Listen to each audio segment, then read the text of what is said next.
শুভ সকাল বন্ধুরা, শ্রীয়ের সংসারের আরেকটি নতুন ব্লগে তোমাদের সবাইকে স্বাগত। আজকে শনিবারের সকাল, তো আমার স্নান আর পুজো তো হয়ে গেছে। এখন রান্নাঘরে যাব, একটু কুটনো কুটবো। তো শাকটা না আমার দুদিন ধরে রয়েছে ফ্রিজে, তাই জন্য আজকে এই শাকটা করে নেব। আর আজকে যেহেতু নিরামিষ খাই, তো সবই নিরামিষ আয়োজন করেছি সবজির। একটু পটল, একটু কাঁকরোল, উচ্ছে এগুলো দিয়ে আজকে রান্নাটা করব। আর এর সাথে একটুখানি অমিত মোচাও এনেছিল। মোচাটা ভাবছি কি যে আজকে করব না, মোচাটা একটুখানি বেছে ধুয়ে সেদ্ধ করে রেখে দেবো ফ্রিজে, কালকে করব। কারণ একদিনে শাক মোচা এগুলো খাওয়াটাও ঠিক না। তো একটু শাকটা কুটে নিয়ে আস্তে আস্তে কুটনোগুলো কুটে নিয়ে রান্নাটা বসিয়ে দেবো।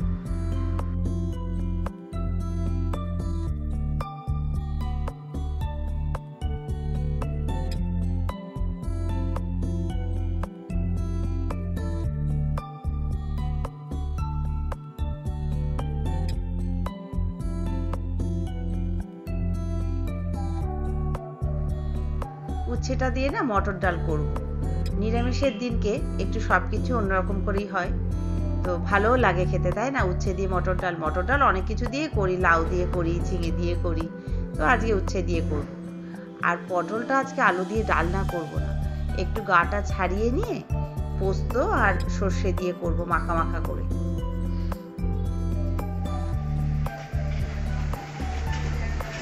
এখন বিকেল প্রায় 6টা বাজে। তো আমি ঐশ্বর্যকে নিয়ে একটু যাচ্ছি টুকটাক কেনাকাটা করতে সোদপুরে। এই মার্কেটটা আমার খুব পছন্দের।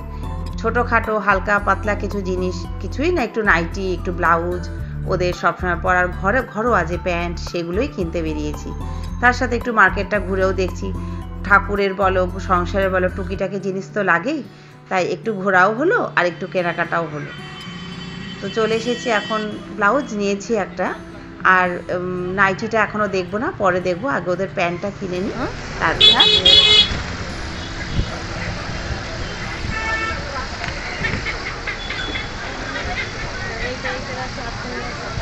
এগুলো পছন্দ কেন? ঘরে তো এগুলোই পরে। এই যে এইটা ভালো। কত করে এগুলো? ডিপ কালার দাও। ব্ল্যাক আছে বাড়িতেই তো তুই। ব্ল্যাকটা এখন সোজা কাটে হবে, এটা যেমন দেখালাম। আর এগুলো সব এরকম লাইট কালারের উপরে এগুলো। এই হলুদটা কি? এই হলুদটা এটা সোজা। ও তো মেয়ে খেলো তো। তো বন্ধুরা, কেনাকাটা তো হলো, একটু খাওয়া দাওয়া না হলে কি হয়, তাই জন্য একটু খাবারের দোকানে চলে এসেছি। ঐশ্বর্যা পছন্দ করলো ফ্রাইড মোমো। ও আবার মোমো খেতে না খুব ভালোবাসে।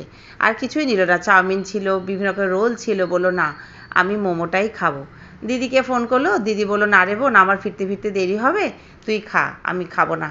কারণ যখন ও খাবে, আসবে বাড়িতে, তখন ডিনারের টাইম হয়ে যাবে। তো আমাদের তো সব কাজ কমপ্লিট, এখন আমরা ঘরের পথে। তো স্টেশনে চলে এসেছি, এখন ট্রেন ধরবো। प्लेटफॉर्म से जो ट्रेन गुजरेगी कृपया निरापद दूरी पर रहिए। নৈহাটি বলেছে না এখানে? নৈহাটি এখন আর আম খুঁজে নিয়ে জন্ডিও পাওয়া যায় না। ও ল্যাংড়া কিলো 80 কিলো 80।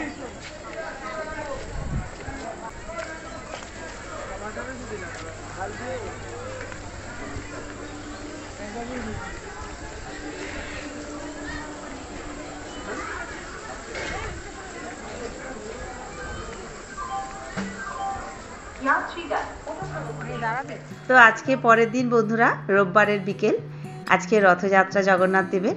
তো আমি যোগুকে নিয়ে এসেছি ছাদে। তো জগন্নাথ তার ভাই বোনদের নিয়ে ছাদে ঘুরছেন। তো ঐশ্বর্য এখন একটু চালাচ্ছে রথটা। তো নিয়ে এসেছি, ঠাকুরকে একটু প্রসাদও দিয়েছি। আর তার সাথে ছাদে এসে না খুব ভালো লাগছে, কারণ এই সময়টা সবসময় ছাদে আমি আসি না, টুকটাক জামা কাপড় মেলতেই আসি।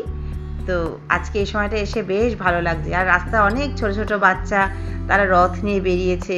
সে আমরাও ছোটোবেলায় প্রচুর রথ নিয়ে বেরোতাম আর কি। তো এখন তো আর বাইরে যাওয়া সম্ভব নয়, ঐশ্বর্যাও বড় হয়ে গেছে, তো ছাদেই একটু জগন্নাথকে ঘুরিয়ে নিই। তো ঐশ্বর্যার সাথে আমি একটুখানি রথ চালিয়ে নিলাম, দড়ি ধরে টানিনি, এমনি ধরে ধরে টেনেছি। যেমন করে একটু যোগকে ঘোরাতে পারলেই হলো। তো আমাদের বিল্লুটাকে দেখো, কীরকম মনে হচ্ছে যেন কত কি বুঝছি, পেছন পেছন যাচ্ছে, মনে হচ্ছে যেন ও বলছে দিদি আমাকে একটু দিবি রে, আমি একটু রথটা আনবো। এমন দুষ্টু। আমরাও ছাদে এসেছি, ও ছাদে চলেছে পেছন পেছন। আজকের আকাশটা দেখো কি সুন্দর। আজকে রথ, কিন্তু একটু বৃষ্টি হলো না জানো তো, কিন্তু আগে কত বৃষ্টি হতো। রথ মানেই বৃষ্টি আর পাঁপড় ভাজা। আর এই দুষ্টুটা দেখো মাঝে মাঝে রথটার পেছন পেছন ঘুরছে আর আবার এসে এসে বসছে, আবার দেখছে, ভয়ও পাচ্ছে রথটাকে, খুব কাছে গেলেও আবার পালিয়ে যাচ্ছে।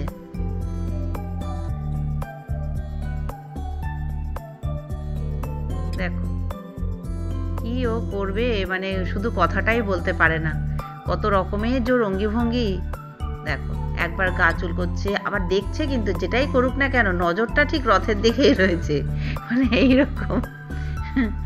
তো যাই হোক বন্ধুরা, আর বেশি কথা বলবো না, আমার তো ভিডিওটা আমি এখানেই এখন শেষ করব। তোমরা ভালো থেকো, যদি ভালো লাগে একটা লাইক করো, আর যারা সাবস্ক্রাইব করোনি অবশ্যই করে নিও। আজকের মতো টাটা।